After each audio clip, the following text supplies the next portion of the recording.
le président de la fédération des maraîchers de Diourbel. waaw ci nawet bi xam nga la mairie dafa def évacuation yi et les eaux vers Kamb Suuf bon bi mu ko defee nag installation yi mu def yi c'est que pour ndox ma jaar fa canalisation bi dafa tuuti donc loolu moo taxoon ndox mi dévié wu nag jaar ci yoonam jaar ci suñu tool yi bët dem sotteeku ci Kamb Suuf donc loolu moo tax soo xoolee nii di nga gis ndox mi les traces là les canaux yi mu bàyyi noonu la yàq tool bi yàq matériel bi parce que ñun arrosage goutte à goutte la ñuy def donc matériel bi daf ko déterré yóbbaale ko parce que fii yëpp ndox la woon bi mu ko yóbbaale mu dem ci biir Kamb Suuf si donc ñun suñu teen yi sur les 3 puits que nous avons ici les 2 sont yëpp yàq na leen parce que ndox mi dafa bëri woon donc loolu yàq na ci tool yi bële fële ci à côté de moi aussi c'est la même chose teen ba daanu na ndox mi dafa bëri woon mu jàll plan yi ñu fa defoon yi les pépinières ak les choux salades ak yooyu yëpp daf ko yóbbaale garab yi ñu planté woon fii aussi c'est la même chose lépp dem donc lépp mu dem ci biir Kamb Suuf bi Kamb Suuf nag foofu effectivement mairie xalaat bi mu yore bi moo baax parce que ndoxu njaare moom ci Kamb Suuf rek la mën a dem foofu rek la xëj su nekkul foofu amul feneen fu mu xëj parce que Kamb Suuf 20 hectares la ay pax yi ñuy def la foofu lañ doon timb suuf bi ñu doon tabaxee Diourbel bon donc kamb la bu mag bu nga xam ne bu 20 hectares la donc lu foofa ndox mi mën na fa dem effectivement bi mu fa demee aussi lépp du bonul parce que ay xale ñëw nañu tout autour kamb bi dem di def ay tool bay foofa seen i kii suppame salade batañse yooyu yëpp ñu dugal ay poto ñi nga xam ne am nañ moto pompe dañoo dugal moto pompe yi ñuy arrosé seen i tool ñi nga xam ne mënuñ ko dañ doon dugg ci biir di donc ndox mi ñëw di arrosé loolu yëpp aussi vraiment c'est bénéfique pour les jeunes parce que une 50aine de jeunes ñëwoon nañu tout autour wër foofa di béy donc loolu aussi c'est un acquis bi nga xam ne ce serait bon loolu moo taxoon sax ñu ne ñun on veut que ñu defaraat Kamb Suuf bi Kamb Suuf bi def nañ ko l'idée est très bonne mais le jour où ñu aménager ko comme il le faut ce sera de la on pourra faire de la pisciculture mooy fi ñuy yare ay jën njaare mën a am jën ñu koy mën a lekk fii ñu mën fee def du tourisme mën fee def du sport parce que xale yi dëkk bi yëpp presque ci gannaaw foofu la ñuy def seen sport foofu aussi c'est un acquis bi nga xam ne bi c'est à exploiter su passé loolu la restauration mën nañu def pourquoi pas nit ñi ñëw toog fii di lakk seen i napp sa jën nga ñëw lakk ko nga jaay ko foofa xale yi nga xam ne bëgg nañu loolu mu nekk seen kii loolu mu nekk seen business aussi loolu yëpp sont des avantages yi nga xam ne yi ko à exploiter que la commune de Diourbel man surtout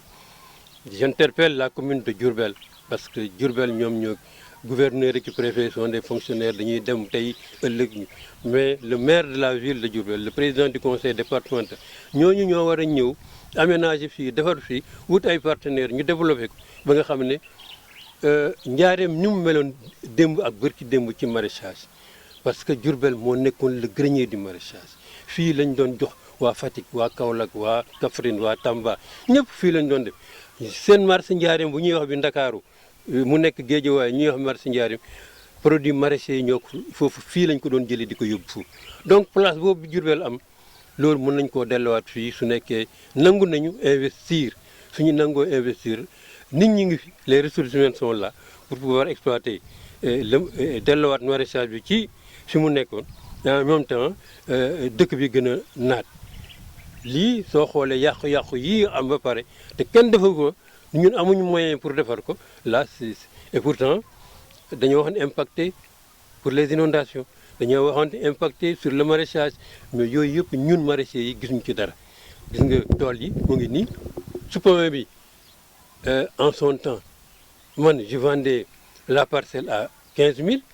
la salade la même chose ay 10 000 laa ko doon jaayee la parcelle. bi Covid bi ñëwee mën ma koo sax jaayee 2000 francs. donc si impact boobu am daanu na ci suñ ñun ci maraîchers yi. donc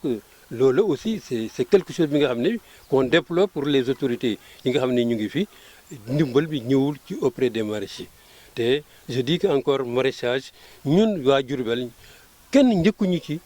te kenn gënuñu koo xam ñun dañ ko valoriser mooy l'artisanat aussi comme ma artisanat la xëy na artisanat andiwu leen fi tey mais artisanat bi aussi soo xoolee turki njaareem Sabador les Serigne Nocc des femmes là les Param Ndiéhène les Baye Lahat les Makhtoumé yooyu yëpp sont des labels de Diourbel et pourtant qu'on n'a pas exploité et qui sont là yi nga xam ne yi artisanat waroon nañ ko mën a exploiter. ñu ngi wax ndaam kii dëkk boole bi ñuy wax ndaam xam fu ñuy defaree dàll yi mais fii aussi li ñu doon defar ci ay dàll c'est la même chose. Diourbel c'est inexploité jeunes yi soo gisee ñuy daw ñi nga xam ne bawol yi ñoo fi dàq voyager c'est que dañu leen bàyyi suñu leen bàyyi wutoon suñu leen utiliser woon comme il le faut ñu nañ mën a toog fii xale yi liggéey am nañ lu ñu fi mën a liggéey ñu exploiter ko pour que seen produit seen made in Diourbel ñu mën ko envoyer à l'extérieur ce serait un grand bénéfice. mais lu yàqu duñu ko defaral